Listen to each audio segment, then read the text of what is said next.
Hi everybody, I'm Tony E at Show IP Interface Brief, and it is Sunday night, 9:30 p.m. I have finished grading my exam, and I wanted to go ahead and review it, as there were many lessons learned. You know, that is the point. That is the reason why we do this, is for the lessons learned. So. However, sometimes those lessons are painful, and sometimes you have to learn more from failing than from succeeding. So I went ahead and reviewed the answer key material, which I have. I'll keep that over on this side of the screen, and I'll read through it as I pull up the console screens and kind of work through each one of them. This should go pretty quickly. We should be wrapped up in about 15 minutes. 10 tickets to resolve, all pretty transparent in what they were. So ticket number 1 said server 3 is unable to ping its IPv6 default gateway. Fix the network to match the output below. So I thought I did that. So if we get on router 15,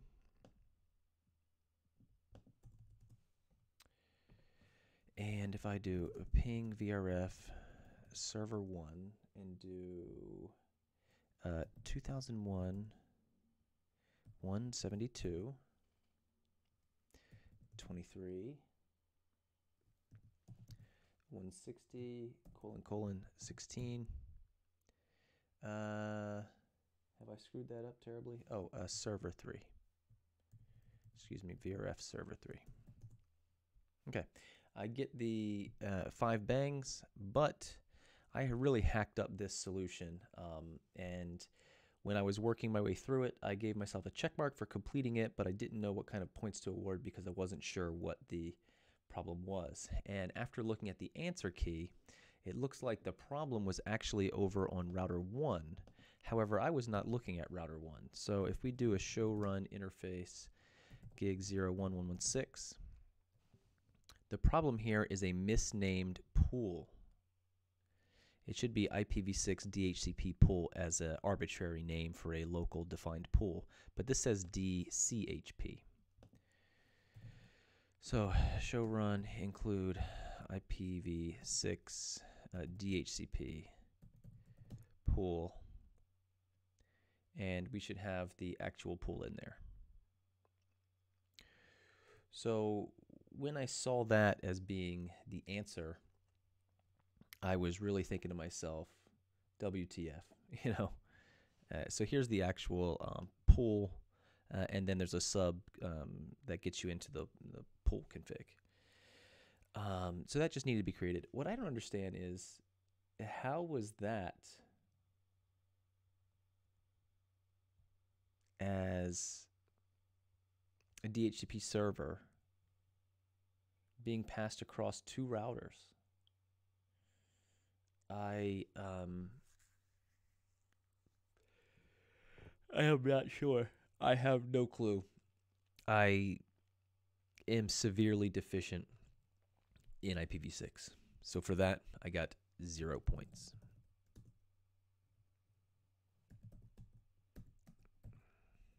That was a 0 out of 2.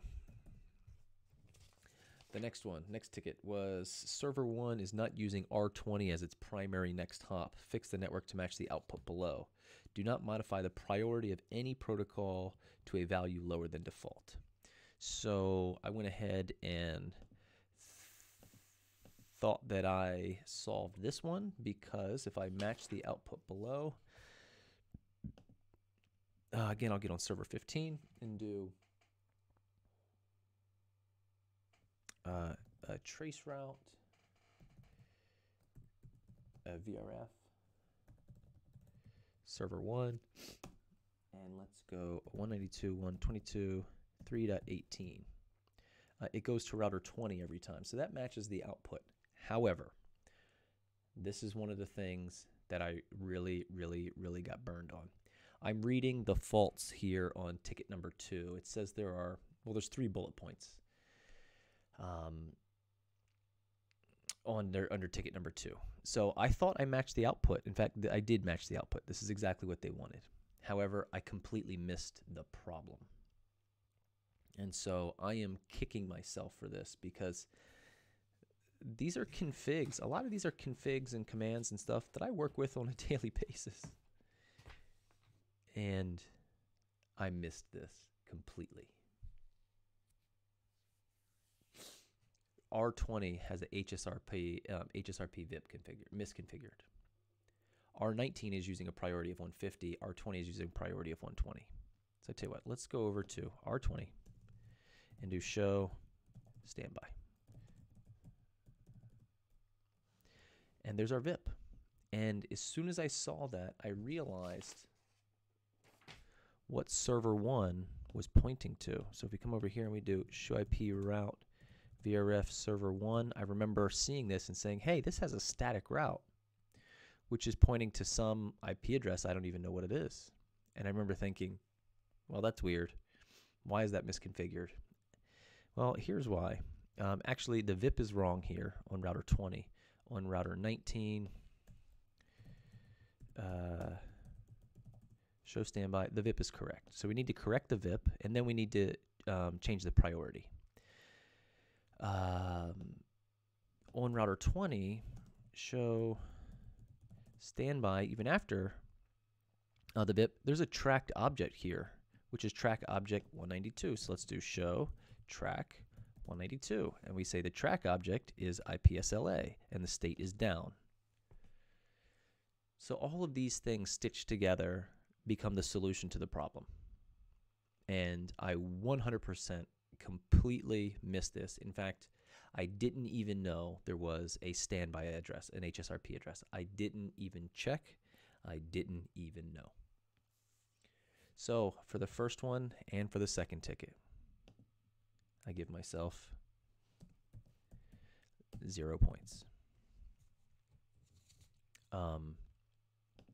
I didn't even see it.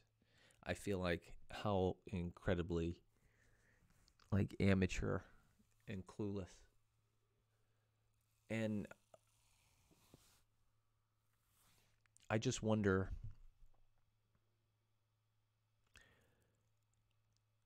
that if we're faced with questions like this in the lab,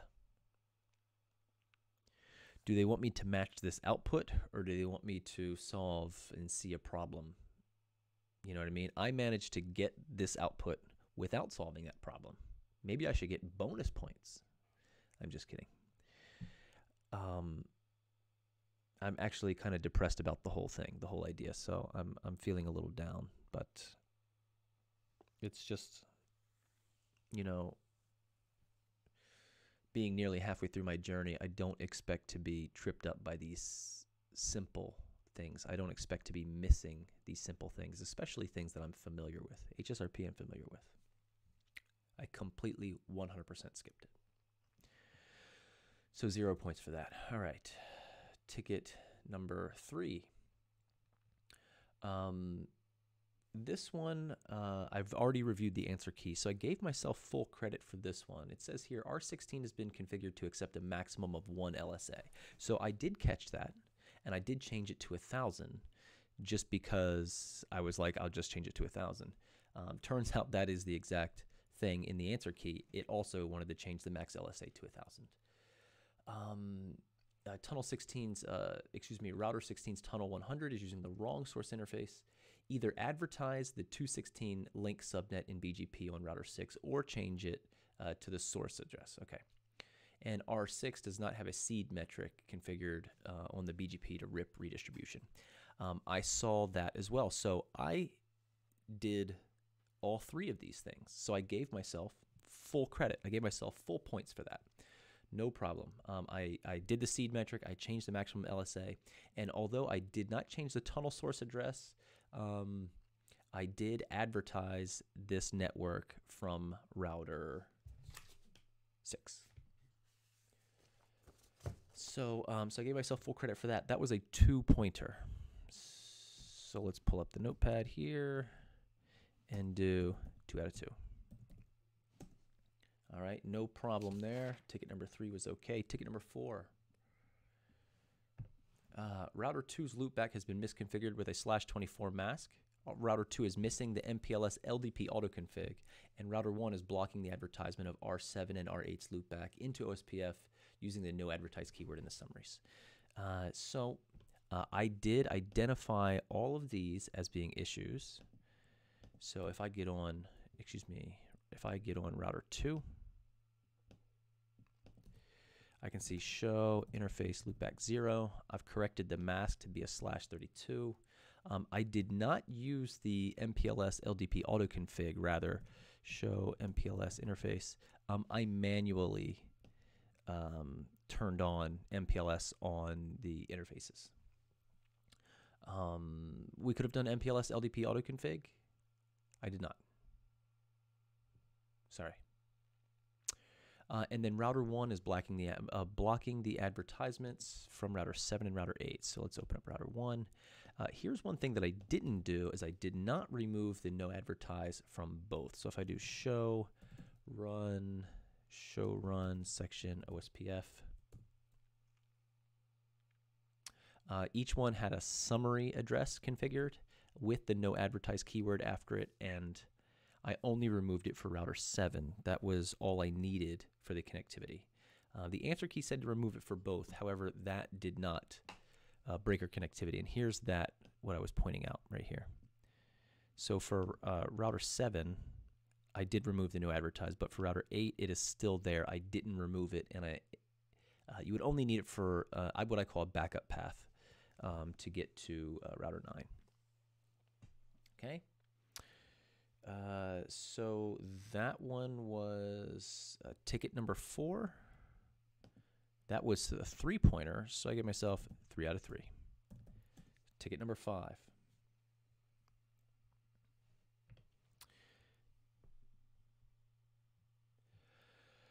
Ticket number 5. Router 3 is unable to reach ISP IPv6 destinations. Fix the network to match the output below. So let's get on Router 3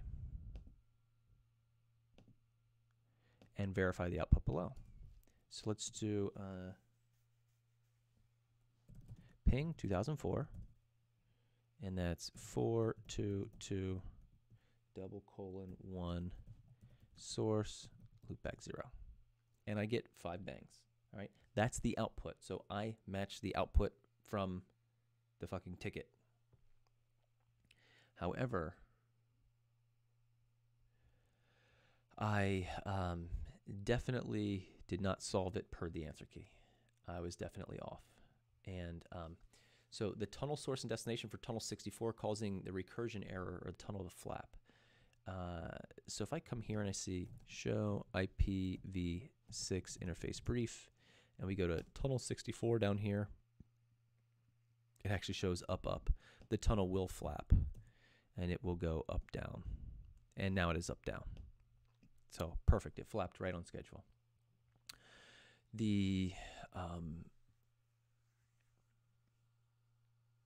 So I wonder if my ping works now. Yeah, it does. So it wanted us to modify the source and destination IP addresses because there's a tunnel recursion problem on Router 3, as well as on Router 6, which is the source and destination of the tunnel. And then it wanted me to do some route map work on Router 6, which would match a community value. I guess we're doing a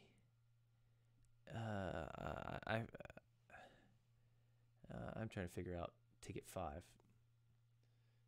Ticket 5, R5 is blocking the inbound IPv6 BGP packets on its gigabit subinterface 35. This does not have to be fixed if the tunnel and source are corrected. Has a static route to null 0 for the next hop for the internet IPv6 route. That's right. So Router 3, I believe it had a local policy. Show local, show IPv6, local pool. No. Let's do show run, include local.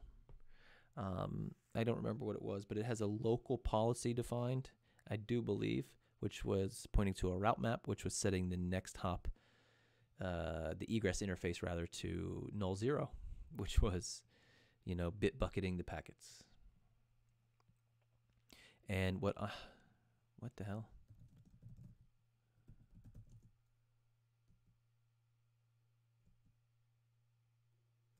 Am I on the right router? I may not be.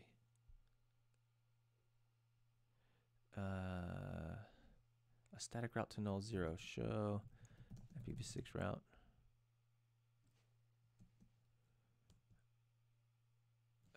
Here's a static route to null 0. No, that's not static. What am I missing here?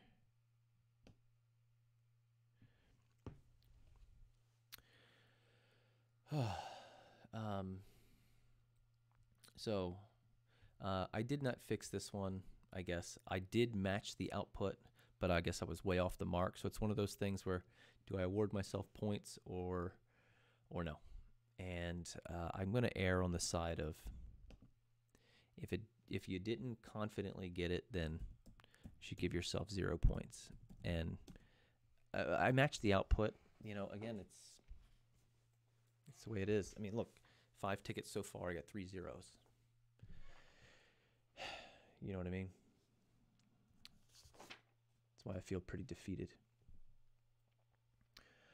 Ticket number 6. Ticket number 6 was the multicast. And I was really at the end of my rope with it. I had nothing left to pull on. I didn't know what else I needed to do. But when I went through the answer key, I was sort of pleasantly surprised to see that I identified most of these issues. So R15 had its interface show run interface gig 01 134. It was a point-to-point, and you had to change it to broadcast. I did that. Router 13 had show run interface gig 01 113. It used to have a bootstrap router border configured here, so I went ahead and removed that. I saw that as an issue. And then there was one more problem, which I did not see. The route map. There was a route map, and it was screwing me. So if I do show run, it says router 11's reverse path forwarding check is failing for the rendezvous point address due to the multicast BGP influencing the reverse path forwarding table. So if we do show run section BGP.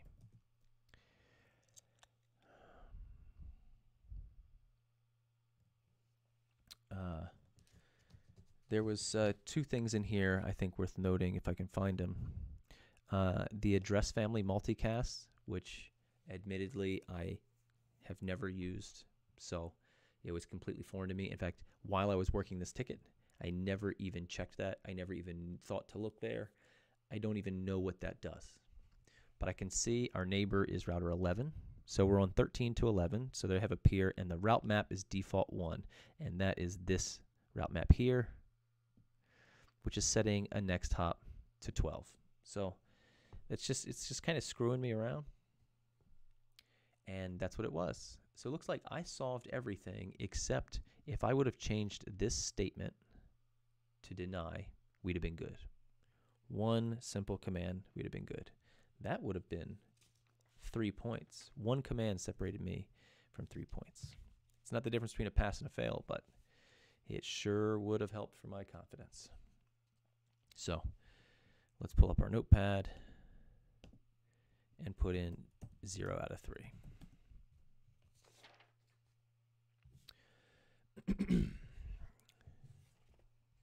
Ticket number 7.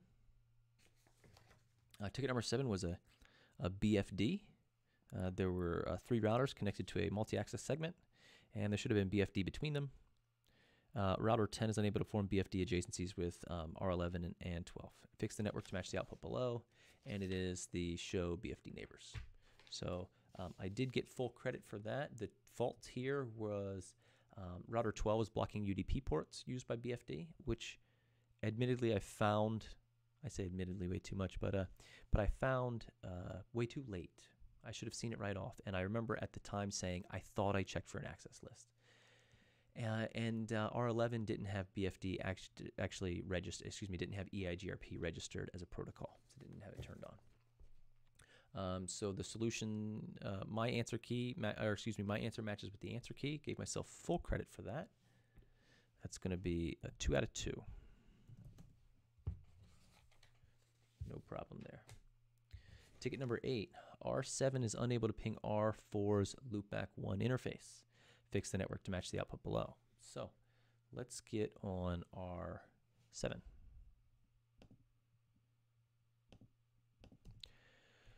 Let's make sure we can get the output below.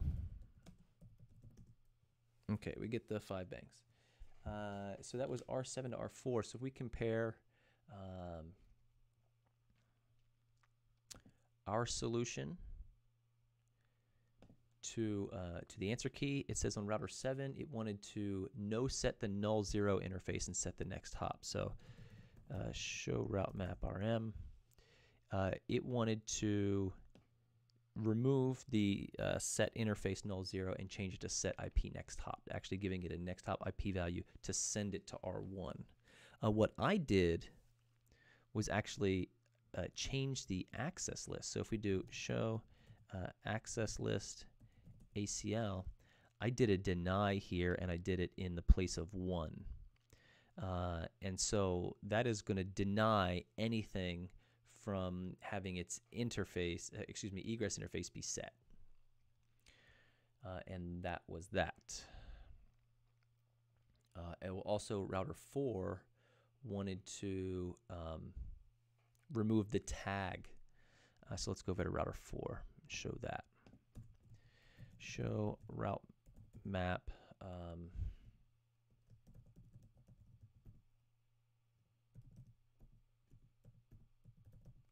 connected into OSPF. It wanted us right here on the permit 20 sequence on this section here. As these 1, 2, 3 interfaces are redistributed, they get tagged with 4120. And if we remove this interface and we do a permit sequence 30 and add this interface, it will still be redistributed but without the tag. I forget how I dealt with that tag, but I did get it, I did remove the tag somehow. So I ended up giving myself full credit for that one. Because I did remove the tag, but I did it on the receiving side instead of the setting side, and the other things matched up well. So that one was 2 points. So I give myself 2 points. Although it's not perfect, you know, I'm not very lenient on myself. I think I'm pretty hard on myself in regards to the grading. So that one I feel like was worth it. Ticket number 9. Ticket number 9 was an OSPF problem. So this one was router 1 is unable to install the route to R16's loopback 0 as an E2 route while still receiving the type 7 advertisement from R16. Fix the network to match the output below. The output below was show IP route, show IP OSPF database, NSSA external, and show IP OSPF database external. So let's go on router 1 and actually see if we can implement this solution. And you know what really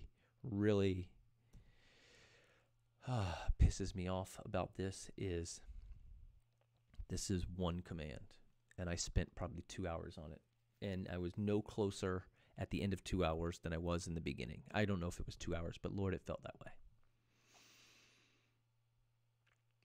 And when I'm looking at this answer key, here I see the one command, and I have no clue what it does. Absolutely not a clue. So let's go through the validation process, and then let's see if we can implement this one command. All right, show IP route. We see we're getting it from 16, but where it's not coming, it's coming from router 16. It's not coming from router 2. It is egressing the proper interface. EADGE ERP, everything is right up here, and it says type 2 NSSA external. So show IP OSPF. Sorry, I'm highlighting the screen, and I realize I have my entire face covering up. Show IP OSPF database 192.122.3.16, and let's do NSSA external.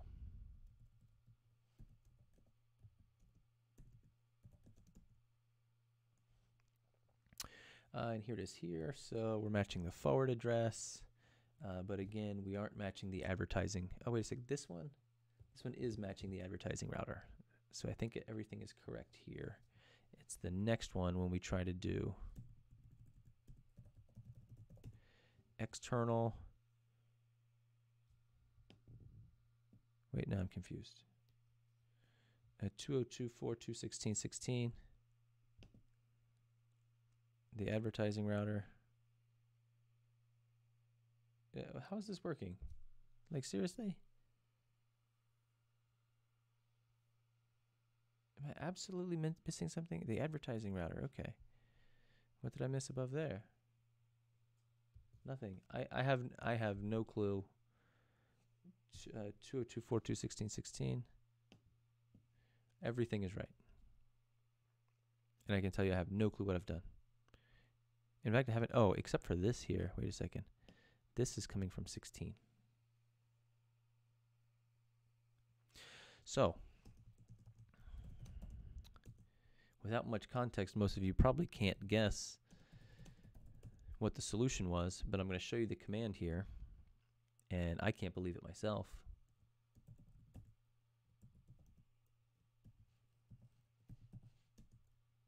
Compatible RFC 1587. I have no clue what that does, but if we do compatible and question mark, we see we have a couple options here. Compatible with 1583, 1587, and then 5243. So isn't that interesting? One of the things I did earlier while I was checking was do show run all pipe include RFC. I just wanted to see sort of what are the default status of these.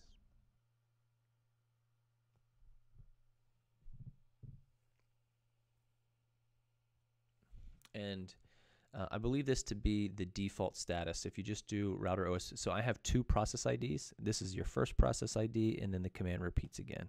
I believe this 1587 is off by default. And we have to turn it on. And maybe we can see that if we just do show run section OSPF, maybe we'll see the one we just turned on. And that will show us that it's not the default configuration. So this was, well, I would have never have gotten it in a million years. How about that? Here it is here. Right, so this is the non-default by having it turned on.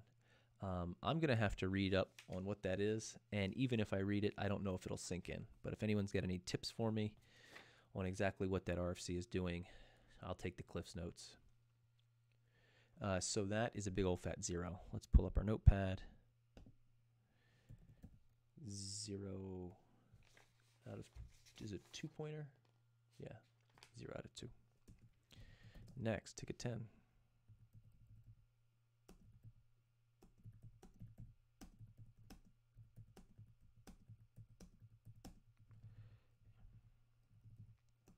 All right, this one, ticket number 10. First, I'll read you the short little bullet point explanation for that OSPF ticket we just went over. According to RFC 3103, R1 would prefer the N2 route advertised by R16 over the E2 route injected into OSPF by the Type 7 to Type 5 translator, R2. Enable a capability It says enable capability RFC 1587, but I think they mean compatibility. But it says capability here. On R1, in order to fall back to the E2 is preferred over N2 route selection algorithm. So it looks like you can influence the whether N2 is preferred or E2 is preferred, which is great to know. It really, really, really is great to know. I would have never have guessed in a million years. I wouldn't even have known to look for it. I didn't even know that was a thing. But that's why we do this, because now I've learned, even if I don't fully comprehend, at least I know, hey, there's something that I need to research, and that might be useful, another tool in the toolbox.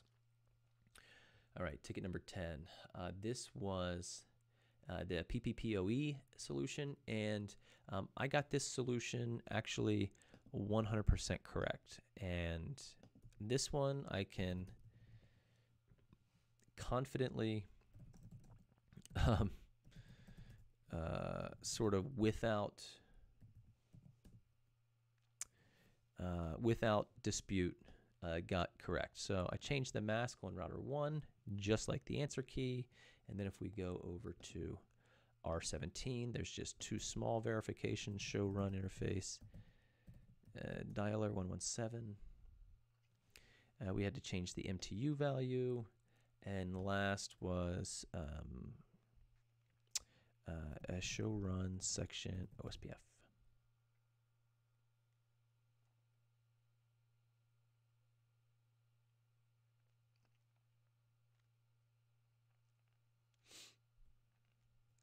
And it was the no passive interface dialer. So these were the exact commands that were in the answer key, and they're the exact commands that that I had used to fix the problem. Even I wasn't sure for a couple of things, but God, I was happy to see at least I got one absolutely 100% without dispute correct. That is 2 points for me. So my quick math is going to be 2, 4, 6, 8, 11. 11 out of a possible 2, 4, 6, 8, 10, 12, 18. So 11 out of 18. Is that right? I guess so. Not good. Not good at all. So that's a wrap, y'all.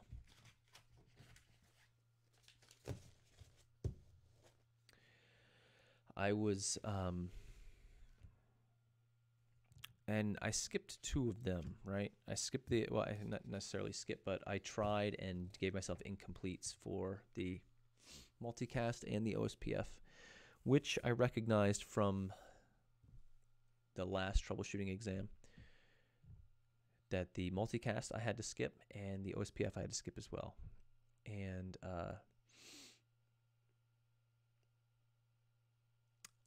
I had mentioned last time that I think that when I get to the day 50 mark, I'm going to start the INE workbook over and just spend the 50 days working through it during the week, and on the weekends doing some large labs.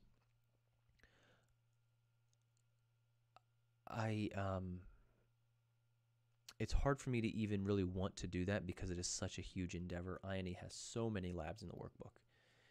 I mean, if it's 500 labs and I have 50 days, that's 10 labs a day. I don't know if there's 500 labs, but I know it's a lot.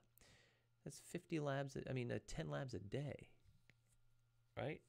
And I'm only spending about 2.5 hours on average during the week. I don't even know if I could finish. So it's tough. It's tough to decide what to do from here. I think I definitely need a structured approach, which is why I wanted to do the INE labs. So I think that's going to be my next sort of course of study.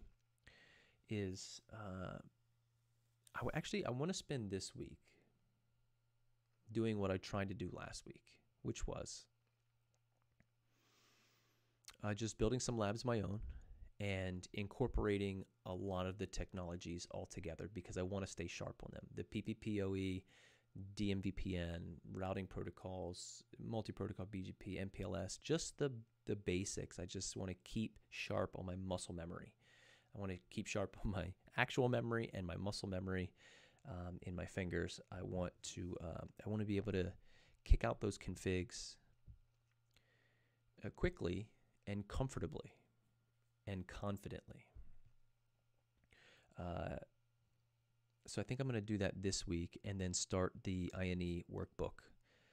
There's some more labs we can work on, which are the full-scale labs and the practice labs. And I tell you what, I actually don't think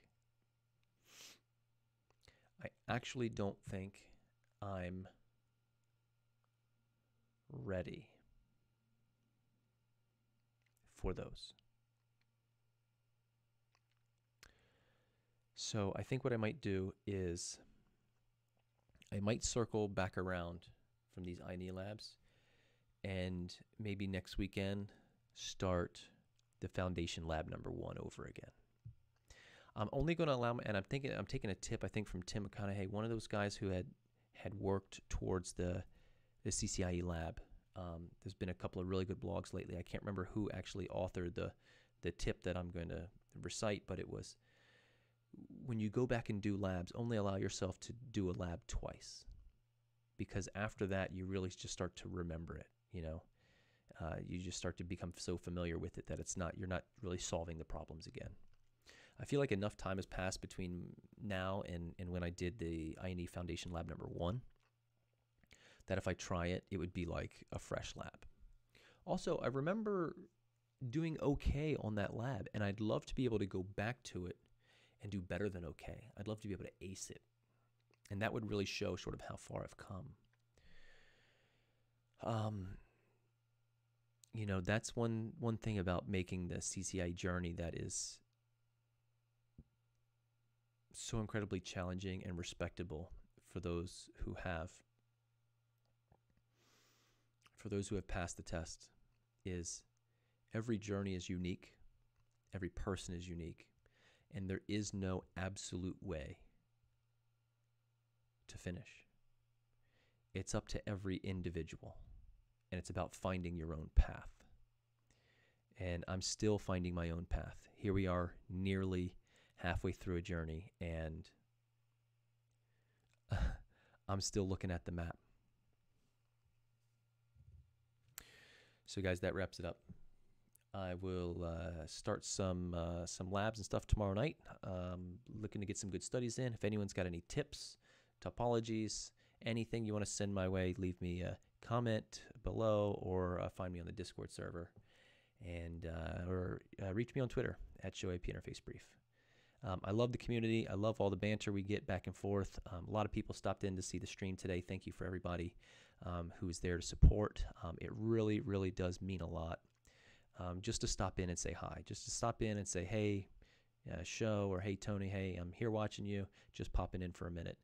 It really does mean a lot to know that you took enough time out of your day just to pop in and say hello, because it's lonely.